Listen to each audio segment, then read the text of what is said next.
আসসালামু আলাইকুম। সবাইকে শুভেচ্ছা জানাচ্ছি। মাসুম মাহবুব দেখছেন ওপেন দ্য ইউটিউব চ্যানেল এবং মাসুম মাহবুব ফেসবুক পেজ। আন্তর্জাতিক বিশ্বের বেশ কিছু গুরুত্বপূর্ণ খবর আছে। আমাকে একজন প্রশ্ন করেছেন, "আপনার চ্যানেল কয়টা?" আমার চ্যানেল তো দেখতেই পাচ্ছেন আমাকে। কিন্তু আমার সবচেয়ে আফসোস লাগে আমি যখন প্রত্যেকটা ভিডিও করি, আমি আমার প্রত্যেকটা ভিডিওর শুরুতে বলে দেই, "দেখছেন ওপেন দ্য ইউটিউব চ্যানেল এবং মাসুম মাহবুব ফেসবুক পেজ।" তো এই শব্দটা থেকে আপনারা বোঝেন না যে ২ টো পেজ আমার। আমার ভিডিও বাকি যারা চুরি করছেন বিভিন্ন পেজে, প্রায় শতাধিক পেজ ইউটিউব তৈরি হয়েছে যারা আমার ভিডিওগুলো চুরি করে দিচ্ছে। সেখানে কি নামটা দেখছেন না? কি নামে আছে? একটু আন্তর্জাতিক খবর যখন রাখবেন অনেকে বলছি, আপনাদের উদ্দেশ্যে বলছি না যারা চোরদের ভিডিও দেখছেন, একটু নাম খেয়াল করবেন কোন চ্যানেলে দেখছেন। ওকে? আর আমাদের আরেকটি ডকুমেন্টেশন চ্যানেল আছে ওপেন ভিউ টিভি।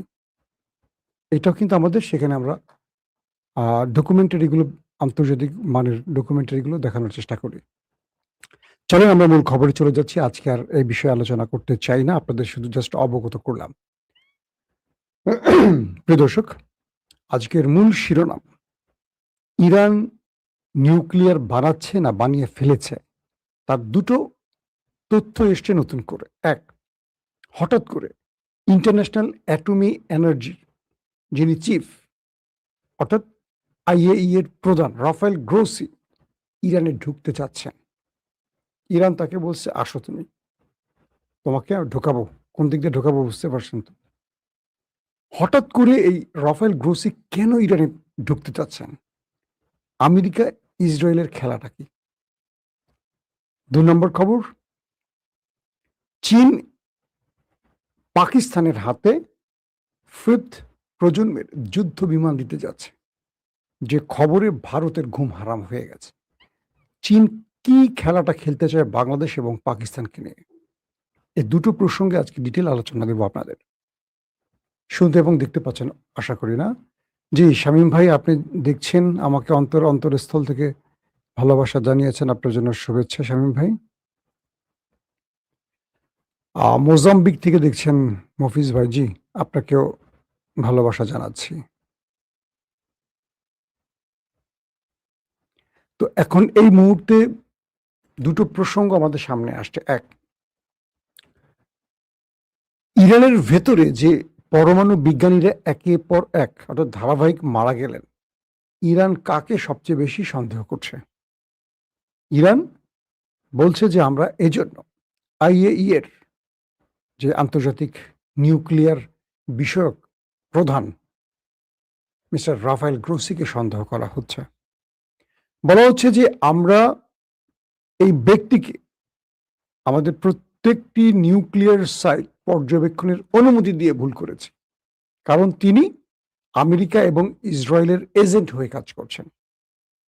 কোথায় কি আছে, কোন পরমাণু বিজ্ঞানীরা এই কাজগুলো করছেন, পুরো তথ্য ডাটা তিনি এখানে এসে আমাদের সাইট ভিজিট করে সংগ্রহ করেছেন এবং ধারণা করা হচ্ছে উনি কোনো বিশেষ চিপ নিউক্লিয়ার সাইডে বসিয়ে রেখে আমেরিকা এবং ইসরায়েলকে আক্রমণে সহযোগিতা করেছেন। এ পর্যন্ত ইরান কোনো নিউক্লিয়ার বোমা না বানালেও কেবল এই পরমাণু বিজ্ঞানী তারা কয়েক ডজনকে হারিয়েছেন এবং তাদের প্রত্যেকের ডাটা সবকিছু আমেরিকা ইসরায়েল এত নিখুঁতভাবে পায় কি করে? তো এ থেকে ইরান বলছে যে এই রাফায়েল গ্রোসি তাদের সন্দেহের প্রথম তালিকায় রয়েছেন এবং তিনি এখানে এসে সাইট ভিজিট করছেন আর ভেতরে ইসরায়েল এবং আমেরিকার CIA এবং মোসাদের এজেন্ট হয়ে কাজ করছেন। সো তাকে আর ইরানের ভেতরে ঢুকতে দেওয়া হবে না। যখন রাফায়েল গ্রোসি ইরানের ভেতরে ঢোকার অনুমতি চেয়েছেন, ঠিক সেই সময়টি ইরান আবার এই ঘোষণাটি দিল। মূলত 100 দিনের লড়াই শেষে 40 দিনের যুদ্ধ, তারপর যুদ্ধবিরতি, সব মিলে প্রায় 20 দিনের কাছাকাছি হয়ে গেল।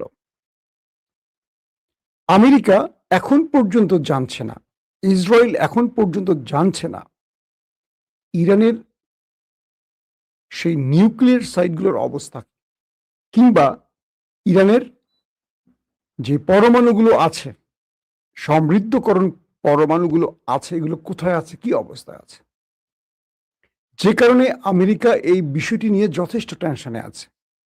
পাশাপাশি আমেরিকা এবং ইসরায়েল চিন্তা করছে যে এই সময়টির মধ্যে ইরান এটিকে 60% থেকে 90% সমৃদ্ধ করে কোনো অ্যাটম বোমা বানিয়ে ফেলেছে কিনা। তো এই জন্যই আমেরিকা এবং ইসরায়েল তারা রাফায়েল গ্রোসিকে নতুন করে ইরানের ভেতরে পাঠিয়ে তথ্য উপাত্ত সংগ্রহের কাজ করতে চান। এটি হলো ইরানের অভিযোগ। তো সেই আলোকে ইরান রাফায়েল গ্রোসির উপর নিষেধাজ্ঞা দিয়ে বসেছে, বলছে আমাদের সাথে আমেরিকার 60 দিনের যে চুক্তিটি, অর্থাৎ আগামী 60 দিন আমরা যুদ্ধবিরতি মেনে চলব, শান্তি চুক্তির নিয়ম ফর্মুলা মেনে চলব, কিন্তু এই 60 দিনের মধ্যে কোনো আইএই এর অর্থাৎ অ্যাটমিক এনার্জি কোনো ব্যক্তিরা এই দেশে আসবে না। 60 দিন পর আমরা একটি মেকানিজমের মাধ্যমে দুই দেশ আবার আলোচনায় আসব। সেই সময়টি আমরা নির্ধারণ করব ইরান তার নিউক্লিয়ার বিষয়ে কি সিদ্ধান্ত নেবে, বা আমেরিকার কি চাইছে, বা আন্তর্জাতিক ইউনিটি বা জাতিসংঘ কি চাইছে। কিন্তু এর মধ্যে আমরা কোনোভাবে আইএই এর কোনো সদস্যকে ইরানে ঢুকতে দেব না। বাস, আমেরিকা ইসরায়েলের চাল ভেস্তে গেল। কারণ এই ব্যক্তির মাধ্যমে ট্রাম্প নেতানিয়াহু বোঝার চেষ্টা করছিল ইরান কি করছে আসলে তার সমৃদ্ধকরণ ইউরেনিয়াম, এটি কি বোমায় রূপ নিয়েছে, বা আমেরিকা আদৌ কতটুকু ক্ষতি করতে পেরেছে, বা ইরান তার নিউক্লিয়ার সাইটগুলোকে কতটুকু সংস্কার করে আবারও কাজ শুরু করেছে। টোটাল ডাটা আমেরিকার জানার বাইরে। ইরান এমন ভাবে ভেতর থেকে, অর্থাৎ এই ইন্টারন্যাশনাল মানে আইএই এর যে সদস্যদের তথ্য, সে তথ্যের মাঝে এমন ভাবে দেয়াল তৈরি করে দিয়েছে আমেরিকা ইসরায়েল এই মুহূর্তে কোনো তথ্য নিতে পারছে না। আর তাই তাকে পাঠানোর চেষ্টা করছে। তিনি এখন সাংবাদিক সম্মেলন করছেন বা ক্যামেরায় এসে বলছেন যে আমি ইরান যেতে চাই, কিন্তু ইরান আমাকে অনুমতি দিচ্ছে না। ইরান বলছে তোমাকে আর কখনোই অনুমতি দেওয়া হবে না, তুমি হলে ওই দুটো দেশের এজেন্ট, তোমার কারণে আমাদের এই লোকগুলো মারা গেছে। সো তোমাকে পৃথিবী উল্টে গেল, যদি যুদ্ধ আবারও শুরু হয় হবে, তোমাকে ঢোকার অনুমতি দেয়া হবে না, হবে না, হবে না। বুঝতে পারছেন খেলা কোন দিকে চলে গেছে। এখন ট্রাম্প কি করবেন? এখন ট্রাম্প হাউকাউ করবেন। ইসরায়েলের নেতা নিয়ে এখন ট্রাম্পকে বলবে তুমি তো যুদ্ধবিরতি ঘটিয়ে ফেলেছো, ইরানকে সব দিয়ে দিয়েছো, এখন দেখো ইরান কি করে। এই তো ইরান বোমা বানিয়ে ফেলছে। প্রশ্ন হলো, রাফায়েল গ্রোসি কখনো ইসরায়েলকে প্রশ্ন করেছে তোমার কাছে ডিমোনাতে যে 90টি অ্যাটম বোমা রয়েছে, নিউক্লিয়ার বোমা রয়েছে, তুমি এটা স্বীকার করছো না কেন? অথবা এই অ্যাটমিক এনার্জি এই সংস্থাটি কখনো ইসরায়েলকে প্রশ্ন করেছে তোমার কাছে কি আদৌ নিউক্লিয়ার আছে কি নেই? যদি থাকে তুমি স্বীকার করছো না কেন? তুমি কোন নিয়ম এটি বানিয়েছো? যদি না থাকে তাহলে ডিমোনাতে কি আছে? 90টি যে নিউক্লিয়ার বোমা আছে বলে বিভিন্ন গণমাধ্যমে আসে, এগুলো কোথায়? এই বিষয়ে রাফায়েল গ্রোসি কখনো ইসরায়েলকে প্রশ্ন করেছে? করেনি। তাদের সকল চিন্তা চেতনা ইরানকে ঘিরে। অথচ ইরান এখন পর্যন্ত, বা আমেরিকা এখন পর্যন্ত, বা এই রাফায়েল গ্রোসিরা এখন পর্যন্ত প্রমাণ করতে পারেনি ইরানের কাছে নিউক্লিয়ার আছে কি নেই। তবে তাদের এখন মূল ভয়টা এই সময়ের মধ্যে ইরান সেই সমৃদ্ধকরণ ইউরেনিয়াম দিয়ে কোনো অ্যাটম বোমা বানিয়েছে কিনা। তার মানে আমেরিকা এবং ইসরায়েলকে তাদের চালে ভেস্তে দিয়েছে। এখন ইরান তাদেরকে আর ঢুকতে দেবে না। আজকের আরেকটা গুরুত্বপূর্ণ খবর আপনারা হয়তো পেয়েছেন, আমার চ্যানেলে আমি বিকেল 6:30 দিয়েছি। ইরান এবং আমেরিকার মধ্যে আবার লড়াই হয়েছে। যারা দেখেননি 6:30 ভিডিওটা একবার দেখে নেবেন। ইরানের সিরিকে অ্যাটাক করেছে, অর্থাৎ হরমুজে একটি জাহাজে আক্রমণ হয়েছে। আমেরিকার দাবি এটি ইরান ড্রোন অ্যাটাক করেছে। এর পরপরই ইরানের সিরিকে তাদের রাডার সিস্টেম এবং কয়েকটি ড্রোন ইনস্টলেশনে অ্যাটাক করেছে আমেরিকার যুদ্ধবিমান এবং ড্রোন। সঙ্গে সঙ্গে আমেরিকা আবার মধ্যপ্রাচ্যে থাকা মার্কিন ঘাঁটিগুলোকে লক্ষ্য করে সিরিজ মিসাইল এবং ড্রোন অ্যাটাক চালিয়েছে। তার মানে যুদ্ধবিরতি শান্তি চুক্তি হওয়ার পরও দুই দেশ একে অপরের উপর টার্গেট করে হিট করেছে। পরবর্তী কাতারের মধ্যস্থতায় আপাতত থেমে গেছে খেলা। খেলা আবার শুরু হতে পারে যে কোনো সময়। এটা পুরো ডিটেল খবরটা পাবেন 6:30টার খবরে। আসেন এবার দুর্দান্ত একটি খবরে। বর্তমানে সম্প্রতি বাংলাদেশের প্রধানমন্ত্রী তারেক রহমান সফর করলেন চীনে। ভারতীয় গণমাধ্যমের মাথা নষ্ট হয়ে গেছে। আমার পার্সোনালি পরিচিত প্রায় খুব বড় মাপের সাংবাদিক, এনডিটিভির সহ আরো কয়েকটা ইংলিশ গণমাধ্যম এবং এনডিটিভির আমার খুব বন্ধুরা যারা আমরা একসাথে লন্ডনে কাজ করেছি, আমাকে নক দিয়েছিল কিছু তথ্য জানার জন্য যে তারেক রহমান চীন সফর করছেন, তার আসলে মূল উদ্দেশ্য কি। তার মানে ভারতের খুব জানতে চাওয়া। প্রথম অর্থাৎ তারেক রহমান ক্ষমতায় বসে তার প্রথম বিদেশ সফর হলো চীন, বুঝছেন। এটি নিয়ে তাদের ঘুম হারাম। তারেক রহমান কি কি চুক্তি করতে যাচ্ছে, কি কি করবে না করবে, টোটাল বিষয়গুলো এটা নিয়ে আমি আলাদা একটা পর্ব করব, তারেক রহমানের চীন সফর নিয়ে। আমরা সেই বিষয়টি আপাতত রাখি। আসেন কয়েকটা গুরুত্বপূর্ণ খবর দিচ্ছি। পাকিস্তানের সাথে চীনের একটা চুক্তি হচ্ছে বা হয়ে গেছে, যদিও বলছে যে খসড়া, কিন্তু আমার ধারণা হয়ে গেছে, কারণ এরা আমি পূর্বেই শুনেছি আরো 1-1.5 বছর আগে। চীনের যে পঞ্চম প্রজন্মের যুদ্ধ বিমান স্টিল প্রযুক্তির J-35A, অর্থাৎ মার্কিন F-35, তাদের J-35 পঞ্চম প্রজন্মের যুদ্ধ বিমান পাকিস্তানকে 40টি দিচ্ছে চীন। বলা হচ্ছে 2027 মানে আগামী বছর থেকে 2030-35 পর্যন্ত ধারাবাহিক এই পঞ্চম প্রজন্মের যুদ্ধ বিমানগুলো পাকিস্তানকে হস্তান্তর করা হবে। ভারতে এ পর্যন্ত যে আকাশ প্রতিরক্ষা সিস্টেম ব্যবহার করা হয়, রাশিয়ান S-400 সহ আরো কিছু, এগুলো চতুর্থ বা 4.5 প্রজন্মের যুদ্ধ বিমানকে মোটামুটি ইন্টারসেপ্ট করতে পারে। ভারতের কাছে এখনো 5th প্রজন্মের যুদ্ধ বিমান মোকাবেলার প্রতিরক্ষা ব্যবস্থা খুব একটা নেই বলা হয়। হ্যাঁ, এখন S-400 কিন্তু 35কে টার্গেট করতে পারে, কিন্তু কতটুকু সফল হয় তার উপর ডিপেন্ড করে, কারণ এই স্টিলথ প্রযুক্তির যুদ্ধ বিমানটি যে কোনো রাডার ফাঁকি দেওয়ার ওস্তাদ। এরই মধ্যে ইরানে যখন ঢুকেছিল F-35 মার্কিন যুদ্ধ বিমান এই স্টিলথ প্রযুক্তির, এটিকে তাড়া করেছে, দুটাকে বাধ্যতামূলক অবতরণ করিয়েছে, একটাকে ধ্বংস করেছে, ইরান দাবিও করেছে। তার মানে ইরানের যে রাডার ব্যবস্থা ফাঁকি দিয়ে আমেরিকা ঢুকেছিল এই স্টিলথ প্রযুক্তির যুদ্ধ বিমান নিয়ে, সেটাকে ইরান ঘায়েল করার চেষ্টা করেছে, অনেকটা সফল হয়েছে, তাই তো। তো ইরান, তাহলে প্রশ্ন আসে যে ইরানের কাছে এই প্রতিরক্ষা ব্যবস্থাটি কোত্থেকে আসছে। অনেকে বলছে এটি চীন থেকে আসতে পারে বা চীনের কোন সংস্করণ ইরানের কাছে পৌঁছেছে। তো যখনই পাকিস্তানকে চীন J-35 দিচ্ছে বলছে বা দিচ্ছে 27 সাল থেকে, তখনই ভারতের কপাল কুঁচকে গেছে, ভারত টেনশনে পড়ে গেছে, কারণ ভারতের যে প্রতিরক্ষা ব্যবস্থা আছে এটাকে এখন নতুন করে সাজাতে হবে। এবং ভারত পাকিস্তানের সীমান্ত লাগোয়া বা দুটো দেশ প্রতিবেশী দেশ হওয়ায় সাম্প্রতিক বুনিয়ানো মারসুস এবং অপারেশন সিঁদুরে পাকিস্তান কেবল চতুর্থ প্রজন্মের যুদ্ধ বিমান F-16 দিয়ে পুরো ভারতকে কাঁপিয়ে দিয়ে আসছে।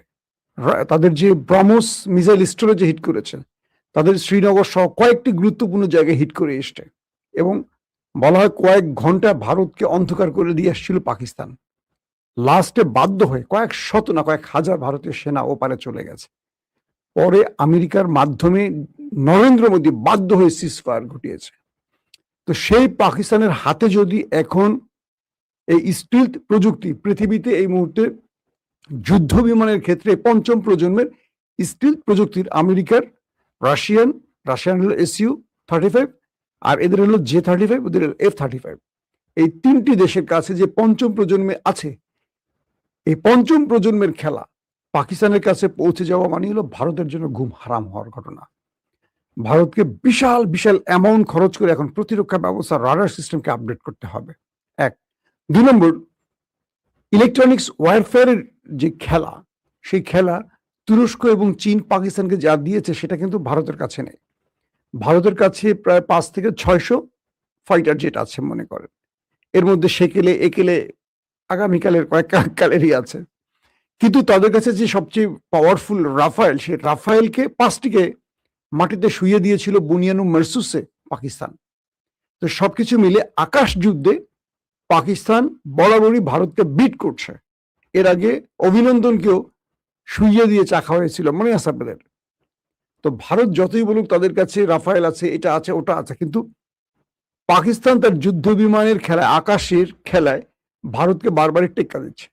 তো সেই পাকিস্তান, এখন পাকিস্তানের সেই পাইলটরা এই মুহূর্তে চীনে নাকি তারা কি বলে J-35 যুদ্ধ বিমানের ট্রেনিং নিচ্ছে চীনে। অর্থাৎ চীন তাদেরকে যে যুদ্ধ বিমানগুলো দেবে, এটা পরিচালনার জন্য পাকিস্তানের একটা চৌখুশ পাইলট গ্রুপ যারা যুদ্ধ বিমান চালাচ্ছেন তাদেরকে চীনে পাঠিয়ে ট্রেনিং দেওয়া হচ্ছে। পাকিস্তান তারা বাংলাদেশকে J-10C দিচ্ছে, কথা চলছে। পাশাপাশি 17 থান্ডার, যেটা পাকিস্তান এবং চীন নির্মিত, এগুলো দেওয়ার কথা চলছে। এগুলো পেলে বাংলাদেশ মোটামুটি আকাশে ভারতকে বিট করার সক্ষমতা অর্জন করবে। সংখ্যায় কতটি সেটা পরের কথা, কিন্তু ভারত অ্যাটাক করলে বাংলাদেশ নীরবে বসে থাকবে না, বাংলাদেশও পারবে, সেটার একটা বিষয় বললাম। পাশাপাশি তুরস্ক বাংলাদেশকে ড্রোন দিচ্ছে। চীন বাংলাদেশকে আরো কি কি দিবে সেই বিষয়টি হয়তো আমরা সামনে বলবো তারেক রহমানের এই আলোচনার আরো কিছু আদ্যপান্ত জেনে। কিন্তু পাকিস্তান যদি ৫ম প্রজন্মের যুদ্ধ বিমান পেয়ে থাকে, এটি হবে বাংলাদেশের জন্য আর একটা খুশির খবর। কারণ পাকিস্তানের সাম্প্রতিক সময় একটা বড় পাইলট যারা ভারতের আকাশে উঠে ভারতকে পরাজিত করেছে, আমি জেনেছি তারা বাংলাদেশে এসে বাংলাদেশের পাইলটদের ট্রেনিং এর একটি সেশন করেছেন পাকিস্তান থেকে এসে। এই যে যাত্রাটা শুরু হয়েছে, এটা নরেন্দ্র মোদীর জন্য খুব টেনশনের কারণ হয়ে গেছে। তাই বলতে হবে এই মুহূর্তে তারেক রহমানকে সবচেয়ে সজাগ যেমন থাকতে হবে এবং সবচেয়ে নিরাপদ অবস্থায় তাকে থাকতে হবে, বা তার আশেপাশে যারা আছেন সবাই তো আর বিশ্বাসী না, বিশ্বাসীর মধ্যে অবিশ্বাসী থাকে। যেমন জিয়াউর রহমানকে প্রাণ দিতে হয়েছে, তারেক রহমান যেই পরিকল্পনা এগুচ্ছেন সেই পরিকল্পনাগুলো বাস্তবায়ন করতে হলে তার জন্য আমাদেরকে অনেক সজাগ থাকতে হবে। কারণ এইটুকু বিশ্বাস করি, তার এই চীন সফর ভারতের কাছে গলার কাটা হয়ে যাচ্ছে।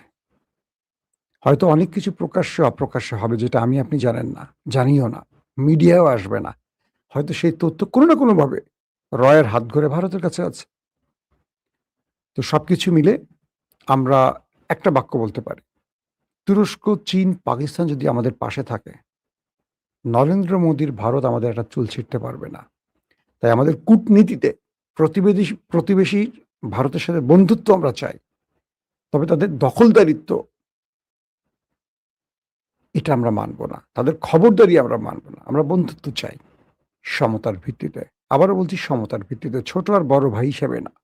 দুটো রাষ্ট্রের ফ্রেন্ডশিপ আমরা দেখতে চাই, ভারত এবং বাংলাদেশের বন্ধুত্ব আমরা দেখতে চাই। কিন্তু তুমি আমাকে মদ দিবা, গাঁজা দিবা, ইয়াবা দিবা, ফেন্সিডিল দিবা, আর ৫৪ বছরে আমাদের সীমানায় মানুষ মারবা, কোনোদিন আমাদের মানে সামরিক বাহিনীকে তুমি আধুনিক হতে দিবা না, যুদ্ধ কি আমাদের বিমান বাহিনীকে আধুনিক হতে দিবা না, নৌবাহিনীকে আধুনিক হতে দিবা না, কারণ তোমার জন্য আতঙ্ক। তাহলে এমন বন্ধুত্ব আমরা চাই না। তোমার নেশা তুমি খাও, আমরা প্রয়োজনে তুরস্ক, চীন, পাকিস্তান বা আরো যাদের ইরান, প্রয়োজনে ইরানের থেকে আমরা মিসাইল আনবো, শাহেদ ড্রোন আনবো, ভুরি ভুরি আনবো, এনে আমরা আমাদের সীমান্ত না শুধু আমাদের দেশকে অরক্ষিত করব। আমি তারেক রহমানের সাম্প্রতিক যে পলিসিগুলো দেখছি, সেই পলিসিগুলো নিশ্চিন্তে তিনি নীরবে খেলছেন বলে মনে হচ্ছে। তার এই খেলাটা অবশ্যই সফলভাবে বাংলাদেশকে এগিয়ে নেবে। প্রত্যেকে ভালো থাকবেন। আল্লাহ হাফেজ।